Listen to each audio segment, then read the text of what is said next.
Jangan-jangan kesusahan yang sedang kita hadapi, kegagalan yang kita hadapi itu karena kesalahan kita.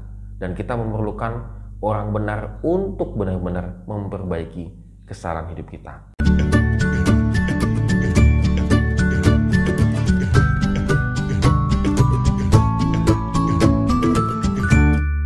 Morning Good Readers, hari ini kita kembali merenungkan firman Tuhan dan kita lanjutkan kembali ya firman Tuhan kita yang kita baca dari Mazmur 141.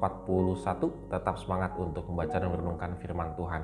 Ya, kita kalau sedang dalam kegagalan hidup atau sedang dalam persimpangan jalan atau sedang dalam keadaan yang perlu untuk disemangati begitu ya, maka kita akan mencari orang-orang yang tepat untuk memberikan kita nasihat. Dan kita harus melakukan hal itu, memang orang yang tepat yang akan memberikan kita nasihat. Nah, pemazmur juga mengalami hal yang sama, bahwa dia memerlukan advice, nasihat-nasihat kepada orang-orang, karena memang dia sedang dalam situasi yang sangat terjebak. Balik lagi, ini situasi yang digambarkan ini sebenarnya dia sedang dalam keadaan yang dijebak begitu ya, sehingga dia memerlukan nasihat, dia memerlukan pertolongan dari Tuhan. Nah, yang agak uniknya dari Daud ini adalah apa yang diminta. Di ayat yang kelima dikatakan, biarlah orang benar memalu dan menghukum aku, itulah kasih.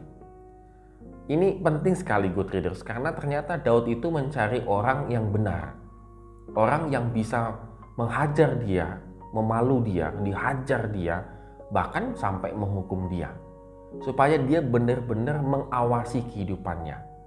Jadi bisa kebayang ya kalau Daud menafsirkan kepada dirinya bahwa orang yang benar itu adalah orang yang mampu menghajar kehidupannya dia. Dengan kata lain, untuk membenarkan kehidupan Daud. Dia tegur, dia hajar, bahkan sampai penghukuman begitu. Hei Daud, supaya kamu tidak terjebak dengan musuh-musuhmu, kamu harus hidup benar. Itu teguran-teguran yang keras terhadap kehidupan Daud. Yang kedua adalah di ayat yang kelima juga, tetapi janganlah minyak orang fasik menghiasi kepalaku. Artinya Daud mengatakan, ini bukan waktunya aku mendengarkan kata-kata pujian, kata-kata yang memberikan aku menjadi terbuai, aku menjadi halusinasi begitu ya. Karena orang fasik itu benar-benar menjebak kata-katanya.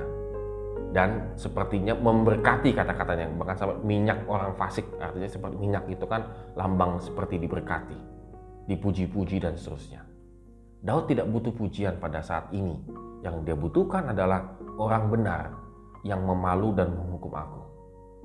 Nah, Good Readers, kadang-kadang kita bertemu dengan orang yang benar dan dia akan berkatakan yang sebenar-benarnya, dan hal itu kadang-kadang menyakitkan hati kita. Bahkan sampai dibilang, wah gak sopan, tidak memahami dan seterusnya begitu. Tetapi bagi Daud itu yang diperlukan ketika dia sedang menghadapi persoalan-persoalan kehidupan yang berat. Pada hari ini juga sama Good Readers, kalau kita banyak sekali menghadapi persoalan kehidupan yang berat, yang kadang-kadang kita butuhkan itu bukan pujian, sekedar pujian, hiburan, dan seterusnya, tidak. Tetapi kebenaran. Jangan-jangan kesusahan yang sedang kita hadapi, kegagalan yang kita hadapi itu karena kesalahan kita. Dan kita memerlukan orang benar untuk benar-benar memperbaiki kesalahan hidup kita. Dan itulah kasih. Oleh karena itu, mari kita renungkan firman Tuhan pada hari ini. Amin. Kiranya Tuhan memberkati kehidupan kita hari ini.